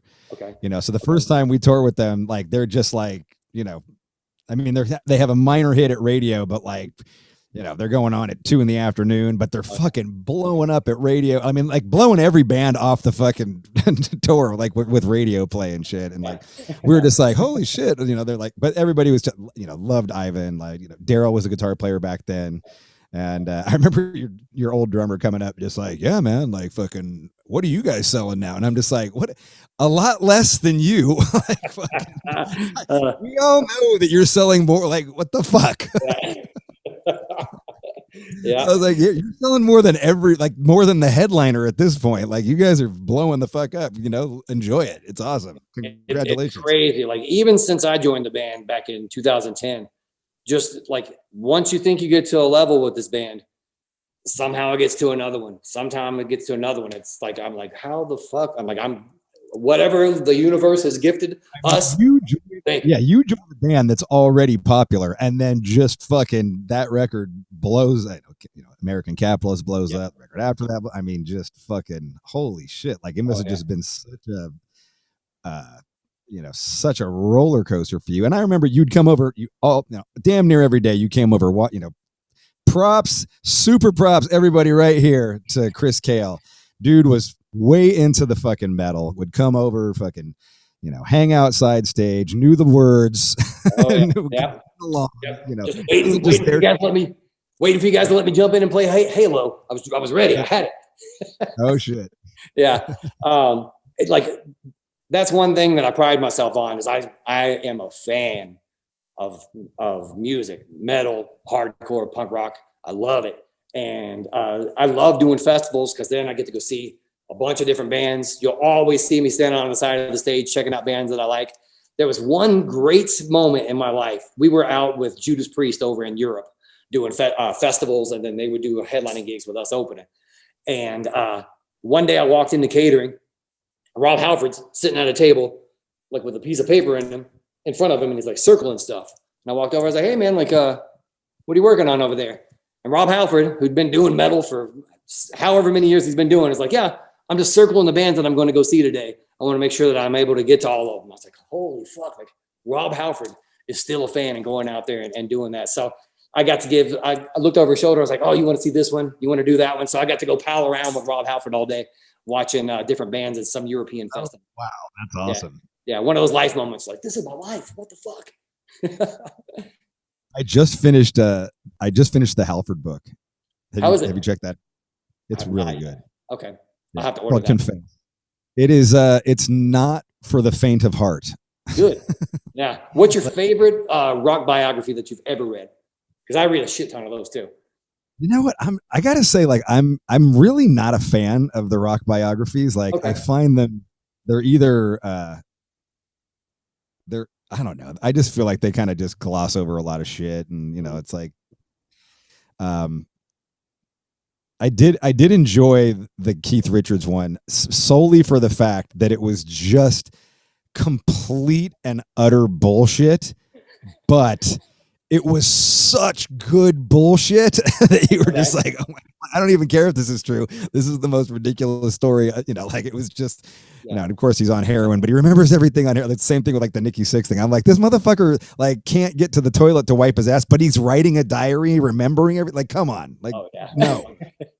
Yeah, he definitely needs to use the sources around him to construct the story. I know whenever I get around to writing my own book, I'm definitely going to have to ask my ex-wife. So help me make sure that I remember actually what happened here. Yeah. What's your favorite biography, rock biography? I would have to go with two different ones, either The Dirt, Motley Crue, or I think it's Long Road Out of Hell by Marilyn Manson. One of those two. Okay. Both just super dark craziness. Yeah. And I enjoyed both of those. Very well written. And what's the one, the Led Zeppelin one? Hammer of the Gods, was it? Yes. That's a good one as well. Yeah, it's just the shark incident in Los Angeles. You guys can Google that. In Washington, yeah. Is that what it was? Okay. But yeah, they did it differently back then. I remember actually stuck a fish up a girl's cooch, yep. like John Bonham did. Have you? I know. I thought you were talking about that story. No, Lord, no. No, I'm much more tame. Especially now, our backstage after parties are every one of us doing this. I know, right? At the backstage now. Everybody's expecting fucking rock and roll, and saying it's like, no, it's just dudes on laptops or dudes on phones. I need to get on there and get my Instagram post show. Make sure that everybody knows I loved them and felt the energy from the crowd. Right. The thing that was good about the Halford, he really just goes into all of the grimy details of his, sex life and, a lot of gay sex, drugs, and rock and roll. And owning it. The thing that was crazy that was the most fascinating part of the book to me was that at the very height of his fame, Screaming for Vengeance, Defenders of the Faith, all that era, arena rock, fucking gigantic worldwide. He is, not celibate, but like can't have a relationship. Mm-hmm. He's in this very macho world. He can't come out because it could completely, especially in 1981, 82, 83, like completely destroy the band. Yeah. So he has no boyfriends. He's like, blowing dudes in truck stops and like vice versa. And like, it's just, it's really sad. Like, it's really like sad. And he just has he's lonely, and he's like, all the dudes in his band are banging pussy left and right. And like, fucking, he's like, I can't do this. And, it was just, imagine how much that weighed on him too. Like, not being able to be himself for fear of other people's reaction and taking that career away, and just how that eats away at you. Awful. I love, like, the dude made it through all that stuff. Still the metal god. Yes. His voice was blowing me away when we were opening up with him in Europe. Just like, still got it and still a fan, and seems like a happy dude. Real cool, like gentleman. Yeah. And real, even after all those years of being the metal god and Judas Priest, just a real cool dude. Totally. Yeah, I met him a few times, and he was always super chill. He came out and saw us like on the More Things Change, and was just like hiding on the side of the stage watching us. I was like, holy shit, that's Rob Halford. Oh, yeah. You do one of those, like, whoa, okay, back to the crowd. Oh yeah. Yeah, he actually, just like you were saying, I was on the side of the stage watching you guys all the time on the Mayhem Fest. Rob was always on the side watching us when we were over in Europe. So yeah, I'm following in that man's footsteps as far as enjoying the music and still being a fan. He definitely gave me an incredible example of how to still be a fan and be the legend that he's become that I will never be. And that's cool with me. It's always amazing to see, when you definitely truth to that, but when you do, and they end up being like that, and you can talk music with them for fucking hours, and it's like, wow, like fucking, it's such a, I remember like, touring with Slayer for the first time, touring with Dimebag for the first time, like you could talk music, and it was like whatever idea you had of success or stardom or fucking just, because for me Slayer was such an important part of my life, one of some of the earliest shows that I saw. And then here we are now 10 years later, and there's Kerry King standing on the side like fucking headbanging and singing the words. You're like, fuck. Like, oh yeah. It I means love something. those moments in life where you're like, this is where I am right now. Another really cool moment in life. Again, a European festival. I was watching Billy Idol on stage. I think it might have been Sweden Rock. It might have been that, but I can't remember. I was watching Billy Idol with Ace Frehley on my left-hand side and Lemmy on my right. And I'm like, what the fuck? Just really had to sit there and just soak it all in. Do you try and play cool when you're going up to Ace Frehley, or do you just like, holy fucking shit? Do you just like nerd out? Much like I'll do the head nods and just kind of say, hey, if they look, but I'm not. I know now, like how overwhelming some of that can get. So I'm not going to be the dude that's like on the side of the stage being that guy. Vinnie Paul, he lived here in Vegas, and I thank Vinnie Paul for being who he was, because him and I became good friends living here in Vegas. We would always be at all the local shows, always hanging out. Even if we hadn't talked to each other, we knew the person would be at the show because we went to every show here in town. And I never wanted to ask Vinnie Paul for pictures just because he's fucking Vinnie Paul. He's getting asked for it all the time. But every single time that he saw me, he would have Brydog, like, Brydog, get over here. Take a picture of me and KO real quick. So were it not for Vinnie Paul asking for pictures and having the want to get all those pictures, I would not have any pictures of me and Vinnie Paul. So I'm incredibly thankful that he was the one that took the action to take the pictures and gave me that. I've actually got a symbol of his up on my wall that I was doing he used to always do this thing called Sunday Fun Day at his house, where he would barbecue, like make all the food. Everybody's hanging out at the pool, having a good time. And then like one afternoon he's there, and then he disappears for a little while. I'm like, where'd Vinny go? He's like, I think he went upstairs, and he comes down with this symbol. This is, 6 months before he passed away probably, but he came down with the symbol. He's like, Kale, I want to give this to you because I think you'll appreciate it. And like, I put it up in the room up there, and just like for him to be that aware of like the appreciation as a fan. I was biting my tongue, fucking freaking out every time I'm hanging out with him. But yeah, for him to realize, his effect that he had on people, and to take the time to get those pictures, to take the time to bring that symbol and realize that I would appreciate that. He was always taking care of people, and great fucking dude. Miss that dude. Yeah. Miss him so much. Yep. we took them out on tour. It was hell yeah. And like, that's a thing to do too, man. Oh yeah. He would always do like the backstage barbecues. Vinnie Paul out there with his little apron on, cooking up stuff, post-show barbecues, a la Vinnie Paul, and hell yeah. Miss all that stuff. He probably appreciated that you didn't, go nuts on him, I mean, as we all do, like we. Yeah. Yeah. There was the first time I hung out with him, we had mutual friends, and I love cooking. So like, I'm a grill guy. I learned over the years, and I'm a pretty solid cook, ladies. So come on over whenever you want. But he had heard. Big tongue, ladies. Oh yeah, exactly. Yep, I got it. All the meat you want. Gotcha. But he actually had heard that I did a really nice, like a prime rib over Christmas, and he was like, "You make the prime rib, bring it over, and I'll make everything else." So like, Vinnie Paul asked me to bring prime rib to his house for Christmas, and I got to spend Christmas with him early. Was that before Death Punch? I don't remember what year that was. It was close to the beginning. It might have been before. Friends with him before Death Punch. Yeah, I believe so. Yeah, because yes, I did know him before. I had to go back and have this memory.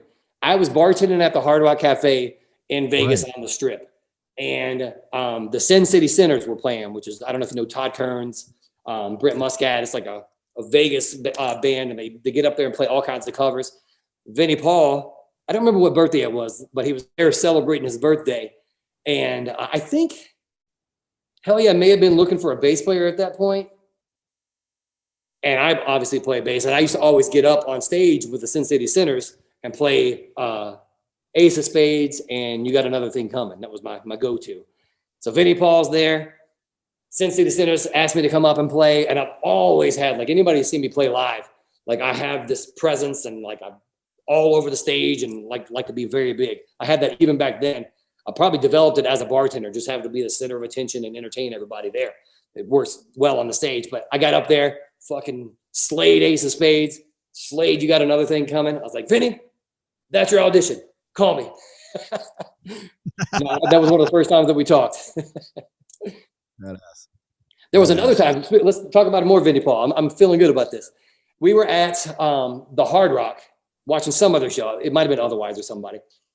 And he's like, man, more people need to be like us and be out on the floor, hanging out with the people and really connecting with people. Like, you know, you never see our guys in our band doing that. It's just always me and you out here all the time.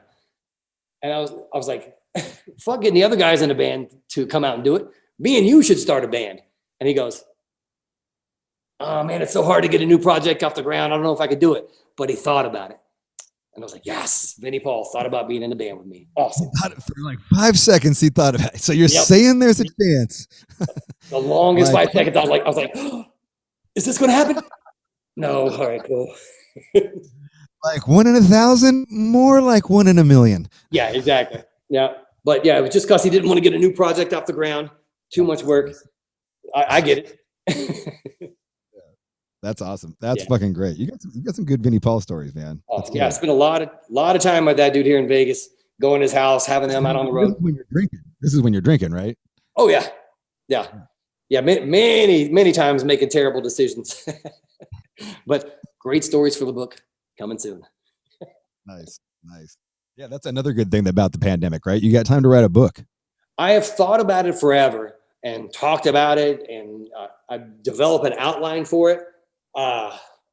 But just, I don't know. Like, I feel like my story is still kind of being told right now. But like, once the pandemic happened, the songs that I've sent you, those are all like real life shit that's happened, real raw, vulnerable, emotional. I feel like I'm telling my story through these songs, and it seems a whole lot more comfortable than me trying to sit down and fucking write out stories. I'm able to convey more of the emotions through the music and whatnot. You can accomplish the same thing, really. Mm-hmm. You know? Exactly. It's my biography, but you can circle pit to it. What so we meet around 2013, and I was definitely like, I was stoked that you were in the band. Like, I was just like, they got a fucking legit like metalhead, like this dude, like, you know, knows it, can talk it, walk it. Yep. And then, you know, obviously just a ton of success, and you know, at some point you kind of start falling off the rails. You know, when I met you though, I don't recall you partying that hard. Like, I mean, we partied, like fucking you and me raged a couple times on Mayhem, but it wasn't like, I don't recall like you being up for a week and a half on Blow. No, like I was doing Blow, but I realized when I went into rehab, I was always a key bump guy. So I was just keeping the levels up just enough to fight any sort of depression. Exactly the same. I fucking line makes me throw up. Like, so I would just do bumps. Yep. Yeah, but that's exactly what I was doing. And then also, like, through that whole time, Ivan was very much the focus of the issues that he was going through at that point. No surprise or no secrets there. We've all seen the stuff that happened back then. But he was the focal point for everybody. So I was kind of able to hide in the background while he's dealing with his stuff. So I got to slide under the radar most of the time. The real decline for me started maybe 2 months before, like, I cleaned up. Just life situations. I was going through a divorce at the time. Wasn't dealing with that.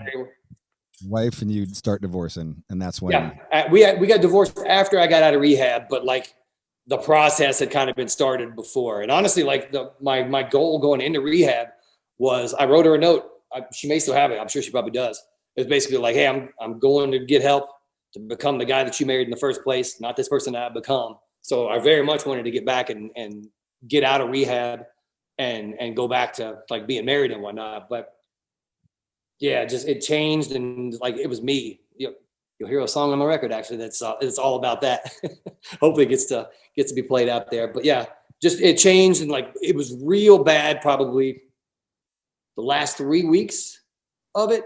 Like I said, I didn't get you out of control a couple of times here and there where I would really let go, and like there were indications that things were getting worse for me. But it basically ended up just like a real depressed period, and I decided, I was like, fuck man, I can't do this anymore. And called my buddy Greg, who took me to rehab that day, and yeah, it was the weakest I've ever felt in my life walking into that rehab.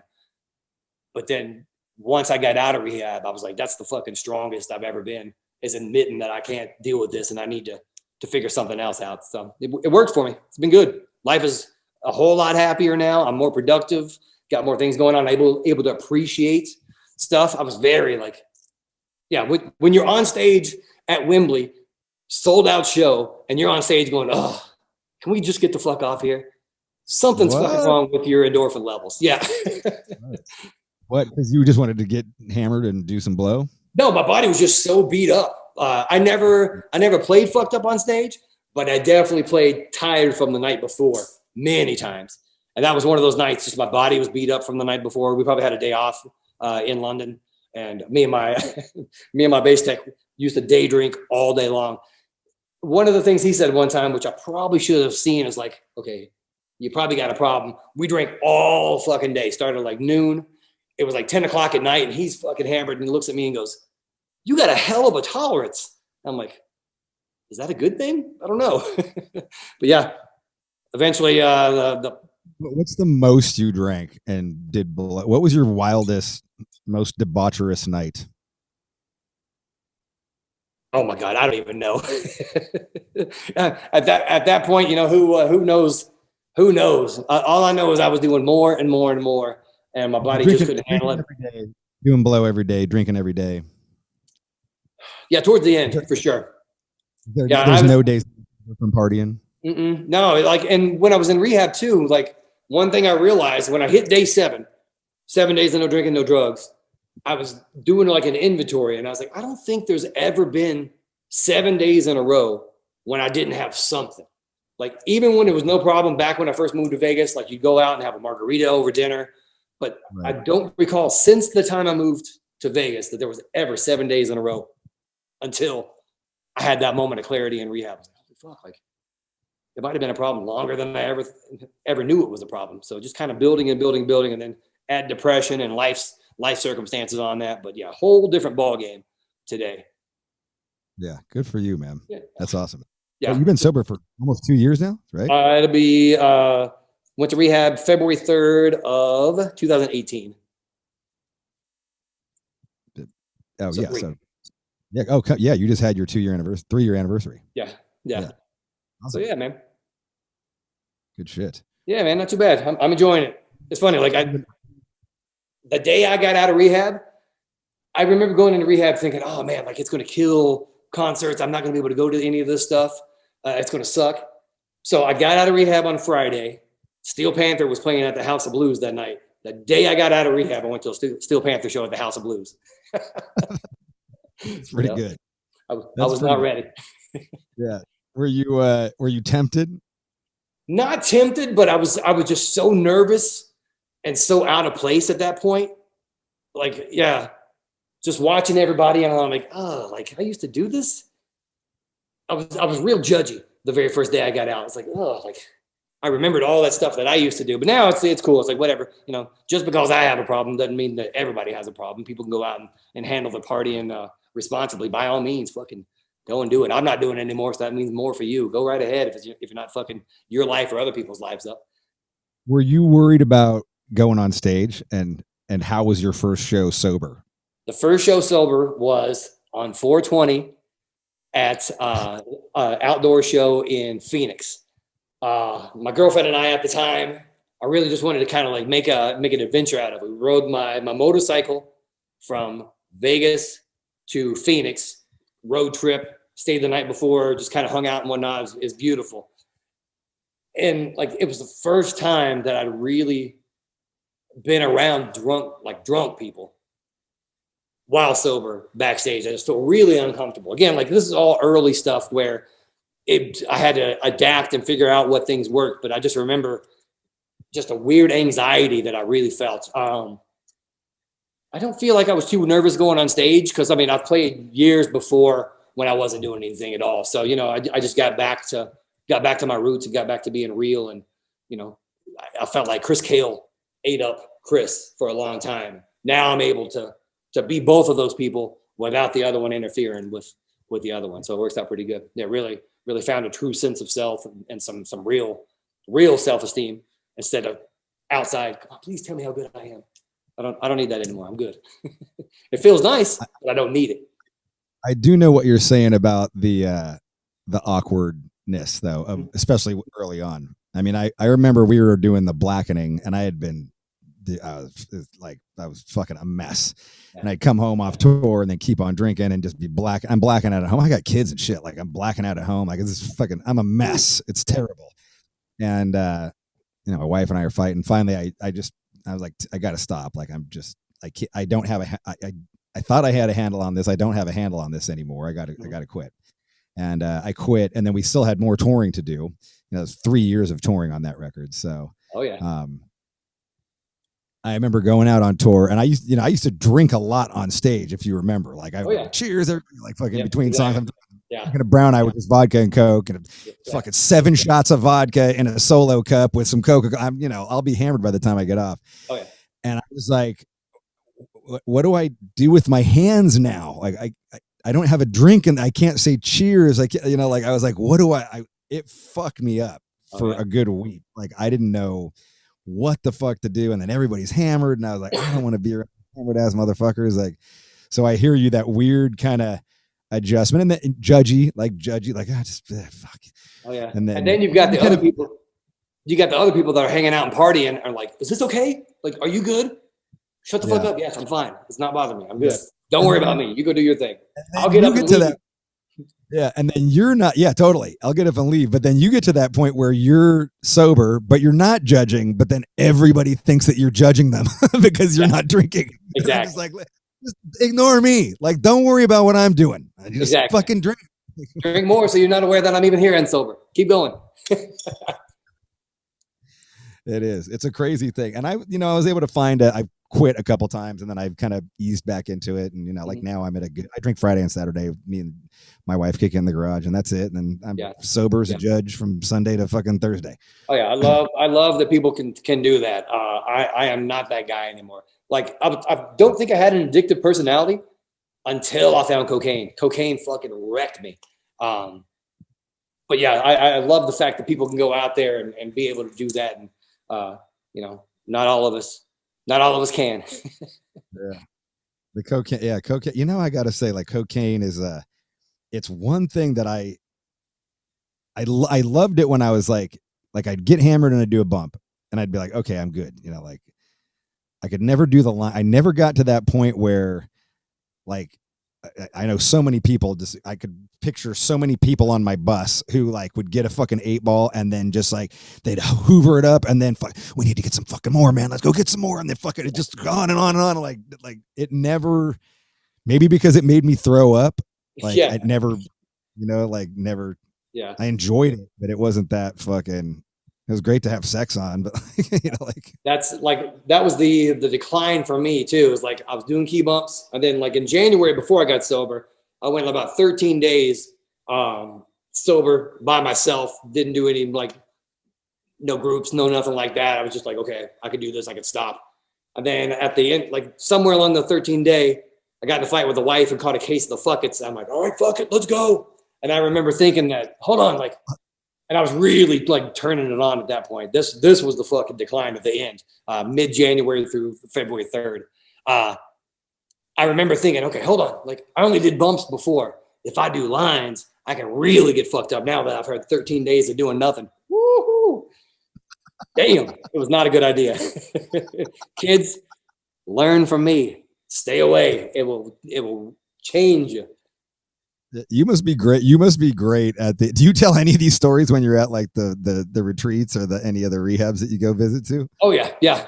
Oh yeah, they know everything in there. I try not to, like they call it like war stories and whatnot. You know, everybody in rehab has everyone has better stories than what you have. We've all done it. We all know. So we try not to glorify the war stories too much and be like, I did this and fucking look at me. I did this much. No, it's like talk about how you got better.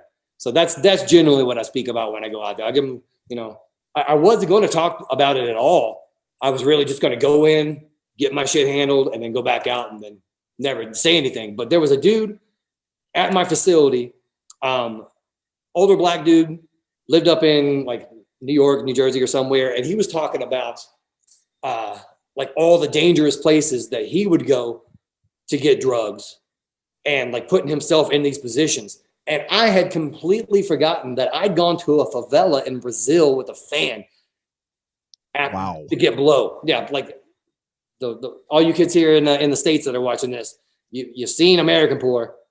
That's not poor. This is like they'll kill you for your shoes over there. It's crazy. But favelas are like, the favelas is like South Bronx times 10. Oh yeah, I've never like. And there's me on the corner while the kid's going in there getting blow. White dude looking like this. There were several people that walked by that were kind of like, what the fuck is this guy doing here? So I'm very lucky. But like, I hadn't even thought about that until he told that story. And then I'm like, fuck, I'm like really connecting with this dude who I don't have anything in common with, but we're able to connect and I'm able to get something out of his story that he's telling. So why the fuck am I trying to hold on to my story and keep it to myself and not helping other people and hopefully relating to them and some of their struggles? And by me opening up about a lot of that stuff, you know, I get messages all the time, like, you know, hey, like I was thinking about it, about getting sober. And then I heard you got sober and I was like, fuck, like, okay, I want to do that. So just trying to inspire and using the platform that I've been to more to just get up there and shake my beard for the spirit of rock and roll. You know, trying to affect people in a positive way. I actually was going to be a school teacher when I was growing up. I wanted to be an elementary school teacher to be like a positive male role model for the kids. Oh yeah, I went 3 years of college until I got to the student teaching. I was like, oh god. Like during your band years, you were. Oh no, this was long ago back in Kentucky. Well, no, I was playing music back then. I was probably early 20s at that point. But yeah, I wanted to be a teacher, to be a positive male role model and affect, you know, kids that were growing up without dads and whatnot. And I think I'm probably doing that on a bigger scale with the platform that Death Punch has been giving me. So I'm still basically doing the same thing, just I'm able to look like this. You went to college for that? Oh yeah. 3 years at the University of Kentucky and got to the student teaching part. Loved hanging out with the kids and teaching them and all that stuff. Parents went in there and I'm like, I don't think I like this anymore. I'm not having you come in here and yell at me because of your kid's discipline problems that you expect me to fix because you're not doing it at home. No, I'm not doing that. I'm out of there. Right. Yeah. That's when I moved to Vegas, actually. I was like, I'm not doing this. I'm taking another chance of going out there. Okay. Wow. That's crazy. Yeah. That's a fucking, dude, what a journey, man. Like so many. Lots of in your life. Lots of layers to this onion, man. Yeah. That's awesome. Yeah. Yeah. I mean, so you stopped playing music to go be a teacher for 3 years in college. No, I was still doing like the band stuff at that point. Yeah. But yeah, like trying to half-ass. It was like exactly. Half-ass in both things, honestly. Did a lot of that half-ass, and like, thank God for the Hard Rock, because they gave me the opportunity to, like, I would work 2 weeks at the Hard Rock and then go play regionally for like 2 weeks, come back, work for 2 weeks, and then go back. They were really cool. I told them when I went in for the interview and I got the job, I was like, hey, I know a lot of people have college schedules. This is my college schedule. I'll bust my ass for you. When I'm here, I'm going to be the biggest seller you got. I've always been like marketing and selling and all that stuff. I've been great at it. I was the kid at like age 6, as soon as it snowed outside, putting up flyers on people's doors. Call me, I'll do your driveway. So I've always been a hustler. But yeah, they gave me the opportunity and the flexibility, and having that job kind of allowed me to even further develop the craft and do what I do today. Yeah. Very fortunate. This has been awesome. I've loved it. Actually, it's coming up on 4 o'clock here, and I got to be at the studio in about an hour. So yeah, you got some metal to write and sing and play bass. Oh yeah. Yep. And I'll send you this new one. I'm sure you'll hear some Machine Head inspiration on the newest one that I'm writing. Badass. Yeah, That's very cool, awesome. man. Dude, thank you so much for being on No Fucking Regrets. It's been Thank you awesome for the hanging with invite. Yeah, like I said, Yeah. I've known you for years, and I've looked up to you as one of my favorite metal vocalists. So it's good to be on here and just chat as friends and tell you the backstory of Chris Cale. you. Hell yeah. Ladies and gentlemen, right there, we got the mighty Chris Cale, 5-finger death punch here on No Fucking Regrets. With Rob Flynn.